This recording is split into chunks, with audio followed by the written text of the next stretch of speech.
Welcome to This Explainer. Today, we're taking a deep investigative dive into one of the most chilling, perplexing, and honestly profoundly tragic mysteries in Canadian history. This is the 1989 case of cindY jameS.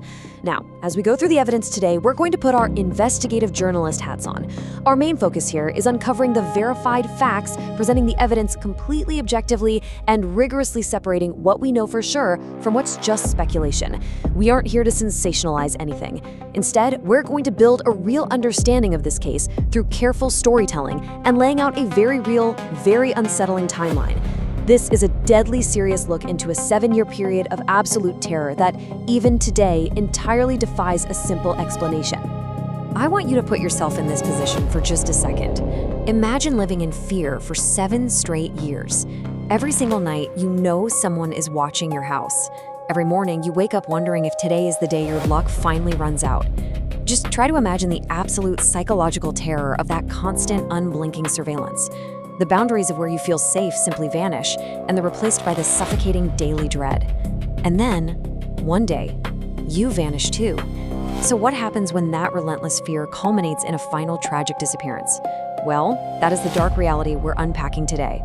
Before the nightmare began, there was just normalcy. In the years leading up to 1989, cindY jameS had a completely normal, functional life. She was a dedicated professional working as a nurse, she was married, and she just had a quiet, established routine. We have to start here because establishing this baseline is absolutely crucial to our investigation. The stark contrast between her everyday world, which was focused on caring for others and building her family, and the absolute chaos that followed, is really what makes this case so deeply unsettling. It's proof that terror can interrupt the most ordinary of lives without any warning at all. Okay, let's dive into this timeline. Because the terror cindY experienced didn't just happen overnight. It was a slow, methodical, and chilling escalation that completely consumed her existence over a 7-year period. First, it was the phone calls. Anonymous, persistent, deeply disturbing. Then, the threat letters started showing up. But the stalker didn't just stop at psychological warfare. It physically escalated. We're talking property vandalism, where windows were smashed and her home was actively targeted. And then, horrifyingly, it escalated to brutal physical assaults. You can see how the fear slowly but entirely swallowed her everyday life, basically transforming her own home into a trap. Now, naturally, this level of sustained, escalating violence brought a massive police response. The sheer scope and complexity of this investigation was staggering. We have tangible evidence collected over the years: the letters, the call logs, the physical remnants of the vandalism. An incredible amount of effort was put into surveillance, too. Police officers were stationed, witnesses were constantly interviewed, and private investigators were even brought in to keep a watchful eye over cindY's property. Yet, despite throwing all these resources and manpower at the problem, authorities repeatedly hit a brick wall. Time and time again, the investigations yielded absolute dead ends. The police were just entirely unable to catch a perpetrator in the act. And that brings us to a really uncomfortable pivot. Why did investigators actually begin to doubt her? It's a crucial question, and if we're being objective here, we have to look at the mechanics of the investigation itself. After years of intense, around-the-clock surveillance and multiple private investigators failing to produce a single concrete suspect or catch an attacker on site, frustration really started to mount. Objectively speaking, the sheer elusiveness of the stalker led some police to get suspicious. They started questioning how an outside attacker could continuously, almost impossibly, bypass all of their traps, all their cameras, and all their security measures without leaving a single trace behind.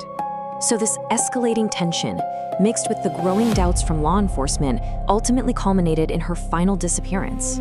Let's walk step by step through her last day. We actually know exactly where she went. We can piece together the last people who saw her alive, and we can narrow down the exact window of time when she vanished. But when the police were finally called to respond, the initial clues they found at the scene just deepened the mystery. Her vehicle was located, sure, but groceries and personal items were left behind in a way that heavily suggested some kind of abrupt interruption.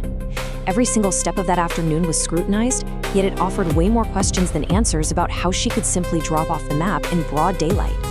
Tragically, the search did eventually end. Maintaining a highly respectful but strictly analytical focus here, we have to look at the discovery of the body and the known forensic facts. We have the location where she was found, an abandoned area, and the highly unusual, frankly disturbing condition of the body at the scene.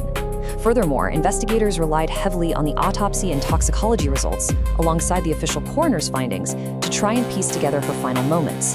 Now, we're presenting these facts dramatically, but without any sensationalism. The physical and chemical evidence left behind is the bedrock of any investigation. But in this case, it just created a puzzle that was incredibly complex to decipher. Now, what's really interesting about this exact setup is how the exact same physical and forensic evidence birthed two completely opposing yet strongly defended conclusions. We have to look at this objectively. On one side, we have theory 1, murder. This is the belief that a highly sophisticated, deeply disturbed individual finally succeeded in a 7-year campaign of terror. On the flip side, we have theory 2, self-staged incidents leading to possible suicide. These are two radically divergent interpretations of the exact same timeline, the exact same body of evidence, and the exact same crime scene. Let's rigorously evaluate theory 1. The supporting physical evidence for murder is actually very compelling. I mean, the 7-year escalation of violence, the disturbing threat letters, the documented physical assaults prior to her death, and the bizarre condition of the final scene, all of that strongly suggests the presence of a malicious third party. However, as independent investigators, we also have to weigh the critical weaknesses here. The biggest weakness being the almost supernatural absence of physical evidence linking an outside suspect to any of the crime scenes, and that's despite years of heavy police surveillance.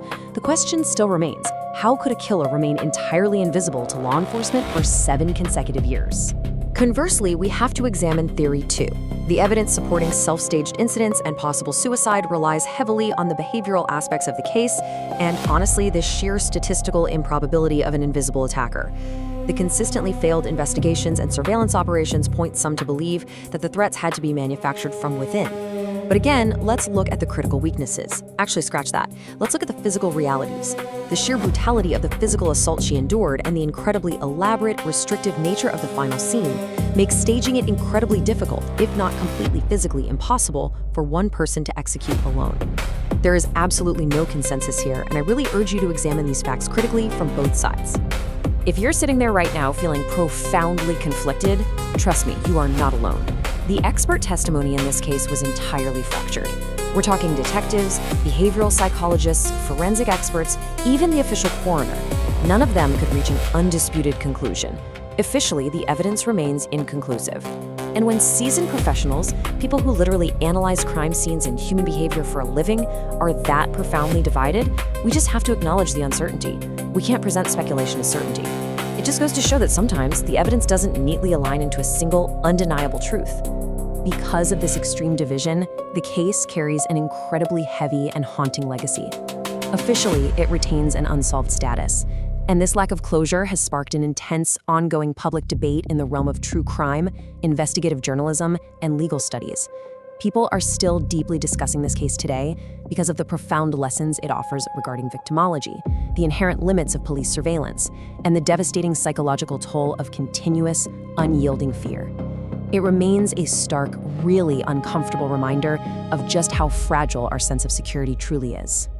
Before we wrap up, let's take a step back and look at the undeniably established facts. We have a verified 7-year timeline of escalating incidents, ranging from anonymous phone calls all the way to severe physical violence. We have an extensive multi-agency police investigation that yielded immense frustration but 0 confirmed suspects. And we have a tragic final disappearance ending in physical and toxicological evidence that split the medical and forensic community straight down the middle. As co-investigators today, this is your final, clear look at the raw data of the cindY James case. And this brings us to the ultimate tragedy. What truly happened to cindY James? Despite years of active surveillance, endless pages of evidence collected, and intense scrutiny from experts across multiple fields, we're just left staring at these glaring, unanswered questions. How can someone suffer in the shadows for 7 years, right in plain sight of the authorities, and slip away, leaving only a paradox behind? I want you to look at the facts we've covered, weigh the theories for yourself, and ask how such a terrifying sequence of events can happen in the real world. Thank you so much for joining me for this explainer, and always keep questioning what you see.